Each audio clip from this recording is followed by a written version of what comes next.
সংগ্রামী ভাইয়েরা, আমি বলতে চাই আজকে দেশে যে অবস্থা চলছে, এই যে সংস্কার নিয়ে কথা বলছে মধ্যবর্তীকালীন সরকার বলেন আর অন্তর্বর্তীকালীন সরকার বলেন।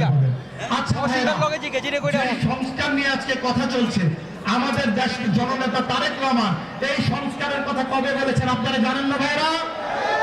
আজকে 3 বছর চলছে, জননেতা তারেক রহমান 31 দফা ঘোষণা করেছেন দেশের রাষ্ট্র কাঠামো গঠন করার জন্য এবং দেশের সামগ্রিক সংস্কারের জন্য কাজ করে যাচ্ছেন। একটি বুকলেট আছে, সেই বুকলেটটা আপনারা সবাই পড়লেই বুঝতে পারবেন। কিন্তু আমি আজকে বলতে চাই, এই সরকার সংস্কার বলে আপনারা যে সময় নষ্ট করছেন, আপনারা এগুলো বন্ধ করেন। এদেশের জনগণ গণতান্ত্রিক সরকার দেখতে চায়। এদেশের জনগণ তারা নিজেদের ভোট নিজে দিয়ে তাদের নিজেদের পছন্দের নেতাকে নির্বাচিত করতে চান, নিজেদের পছন্দের সরকারকে দেখতে চান। আপনারা অচিরেই আপনাদের মান সম্মান থাকতে থাকতে আপনারা একটি নির্বাচনের রূপরেখা ঘোষণা করেন।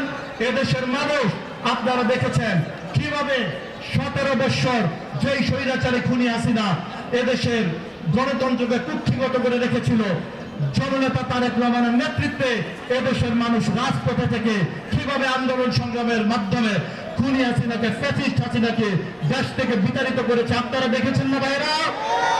আজকে যারা 71 মুক্তিযুদ্ধকে প্রকারান্তরে খাটো করতে চান, ভিন্নভাবে জাতির সঙ্গে অবস্থান করতে চান, তাদেরকে আমি বলতে চাই 71 আমি যেমন যুদ্ধ করেছি, পিয়ার সাহেব যেমন যুদ্ধ করেছেন, আব্বাস সাহেব যেমন যুদ্ধ করেছেন, আবার কিছু লোক সেই দিন এই স্বাধীনতা যুদ্ধের বিরোধিতা করেছেন।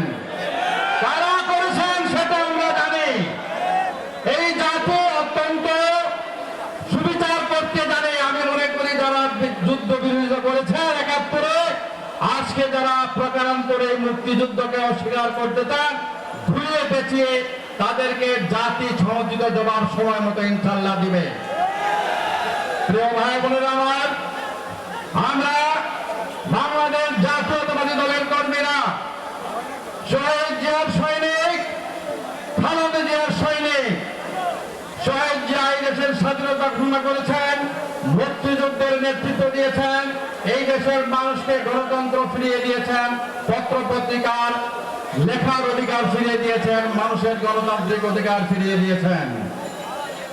আমাদের নেত্রী বেগম খালেদা জিয়া 3 বারের নির্বাচিত প্রধানমন্ত্রী, স্বৈরাচার বিরোধী আন্দোলনে আপসহীন নেতৃত্ব খেতাব পেয়েছেন এই দেশের মানুষের কাছ থেকে। খাদ্যদ্রব্য বেড়েছে। আজকে খাদ্যদ্রব্য বাড়ার পিছনে কারণ হলো শেখ হাসিনা দেশের বাইরে গিয়েছে, কিন্তু তার প্রেতাত্মারা এই দেশেই আছে, এই সিন্ডিকেট দেশে আছে, এই সিন্ডিকেটের মাধ্যমে এখনো এই দেশ পরিচালনা চলছে। আমি আশা করি এই সরকারে এই সিন্ডিকেটকে অতি শীঘ্রই যাতে ভেঙে দেওয়া হয়। এই সরকার, এই তত্ত্বাবধায়ক সরকারের উদ্দেশ্যে বলে যে আপনারা অতি শীঘ্রই নির্বাচন দেন, কারণ নির্বাচনের বিকল্প আর কিছু নাই।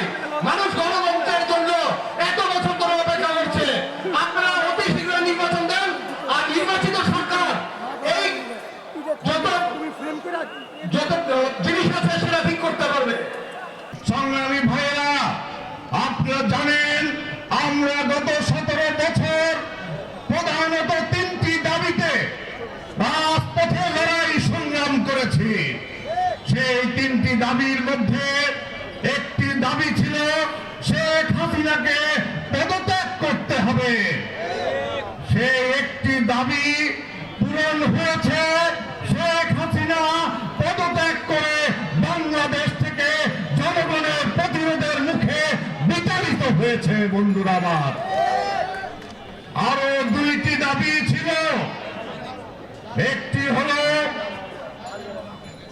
অন্তর্বর্তীকালীন সরকারের অধীনে একটি অবাধ এবং সুষ্ঠু গ্রহণযোগ্য নির্বাচনের ব্যবস্থা করতে হবে, এবং আরেকটি দাবি ছিল আমাদের প্রিয় অভিভাবক, আমাদের নেতা জনাব তারেক রহমানকে বাংলাদেশে ফিরিয়ে আনতে হবে। এখনো এই 2টি দাবি আমাদের পূরণ হয় না। নাই। সুতরাং আমরা বলেছিলাম এই দাবি পূরণ না হওয়া পর্যন্ত আমরা রাজপথ ছেড়ে যাব না। তাদের এই দুইটি দাবি যেহেতু এখনো আদায় হয় নাই, আমরা কিন্তু রাজপথ ছেড়ে যাই নাই। আপনাদের সকলকে রাজপথে সজাগ দৃষ্টি রাখার আহ্বান জানাচ্ছি এবং অন্তর্বর্তীকালীন সরকারের কাছে জোর দাবি জানাচ্ছি, অবিলম্বে জাতীয় সংসদ নির্বাচনের 3 তারিখ ঘোষণা করে বাংলাদেশের মানুষ যে 17 বছর রাজপথে লড়াই সংগ্রাম করেছে, রক্ত দিয়েছে, সেই রক্তের প্রতি শ্রদ্ধা দেখান। নতুবা আমরা রাজপথ ছেড়ে যাই নাই, রাজপথ থেকেই জাতীয় সংসদ নির্বাচনের তারিখ আমরা ঘোষণা করতে আপনাদেরকেও বাধ্য করবো ইনশাআল্লাহ।